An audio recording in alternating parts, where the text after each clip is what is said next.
fans na sumusupport sa akin hanggang ngayon. Kasi syempre yung iba mga hindi nang iiwan. Kasi iba mga parang maguling iba eh. Salamat sa suporta kahit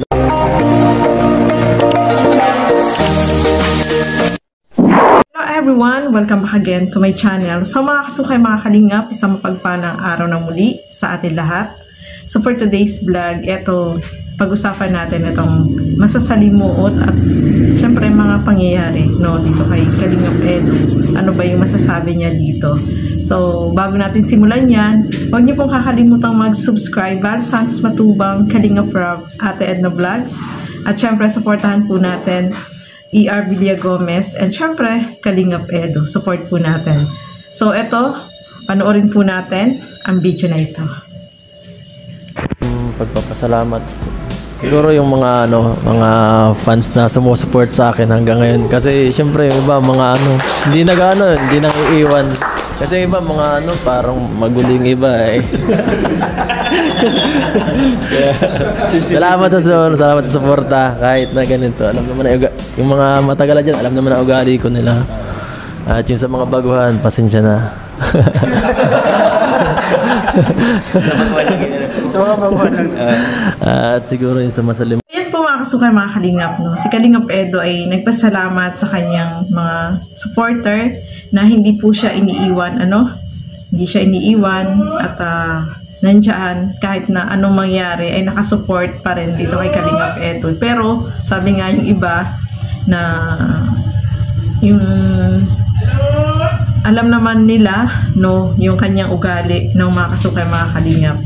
Alam niyo naman po yung ugali ni Kalingap Edo, minsan hindi siya makapagtimpi kapag meron siyang nababasa na hindi magaganda, kaya minsan pumapatol din siya so mga kasukay, mga kalingap. Pero naiintindihan po natin yan kasi hindi naman tayo perfecto na tao, hindi naman tayo yung kaya magtimpi talaga, may time talaga na hindi natin kayang makontrol minsan yung ating sarili, pero humihingi tayo ng paumanhin. So ganun si Kalingap Edo, naghingi siya ng paumanhin dun sa mga, kung nakasakit man siya ng damdamin, kung may nabanggit man siya na hindi niya napag-isipan na nasabing mga ganun salita, humihingi siya ng pasensya, mga kasukay, mga kalingap. At eto, ituloy pa po natin.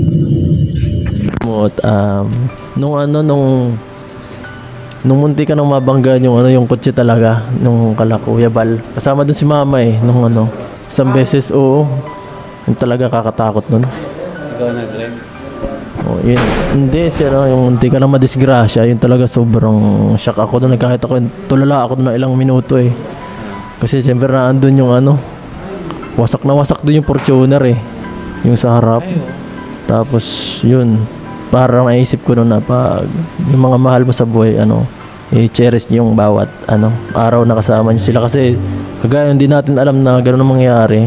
Sobrang parang safe naman kasi nakakotse, di ba? Tapos biglang gano'n, kakatakot. So yun. So ayan, nabanggit dyan ni Kalingap Edo yung masalimuot na nangyari sa buhay niya. So ito yung nabangga itong sasakyan nila Kuya Bal. Kasama pala doon yung kanyang mama, mga kasukay, mga kalingap. Sobrang po yun, talaga nakakatakot kasi hindi natin inaasahan na ganun yung mangyayari, di ba? So natakot doon si Kalingap Edo. Kaya nga sabi nga niya, habang yung ating mga mahal sa buhay inandyaan, is i-cherish natin yung moment na kasama sila, So, tama yun, tama yung sinabi ni Kalingap Edo dyan, mga kasukay, mga kalingap. Kasi, hindi natin masasabi yung panahon, di ba? Hindi natin hawak kung ano yung mga mangyayari sa buhay natin, mga kasukay, mga kalingap. Kaya, tama yun. I-cherish natin, mahalin natin yung ating mga mahal sa buhay, lalo na yung family natin, mga kasukay, mga kalingap. So, yun yung, hindi niya daw yun malilimutan yung ganong pangyayari na yung na-aksidente nga yun. Sobra talaga yun. Naalala ko pa yun, wasak na wasak talaga yung harap ng sasakyan ni Kuya Bal na lahat ay nagulat na hindi ini-expect na may ganong mangyayari. Kaya, tama yung sinabi niya na i-cherish natin yung ating family habang nandyan sila at kasama natin.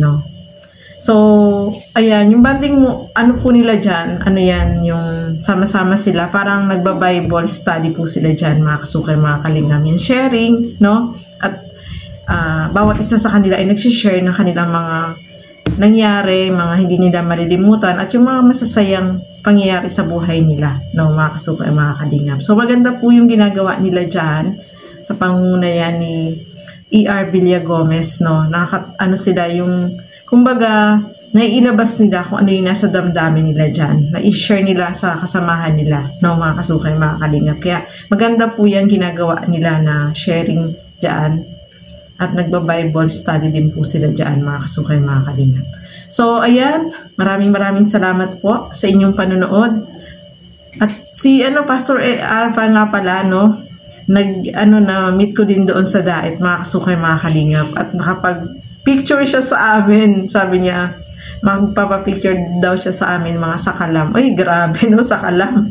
Nakakatuwa, no? Agad niya kaming binati, no, mga kasukay, mga kalingap. Kaya sobrang masaya ako kasi sabi niya, ikaw pala si Gandang Emmy, o, diba? So, nakakataba ng puso kasi nakikilala tayo, no, mga kasukay, mga kalingap. Kaya, maganda rin yung talagang pupunta tayo sa mga ganon kasi namimit natin yung mga nandoon, no, mga kasukay. Kaya masaya tayo, no, na kung nakita nyo po yung sa kanyang live, nandoon kami ni Teacher and sa ginawa niyang thumbnail doon sa kanyang live. So, ayan, maraming salamat po. Support po natin si Pastor E.R. Villagomez. 100K naka 100K na din po siya, no? Congratulations din sa kanya, no? Halos magkasunod lang po kami.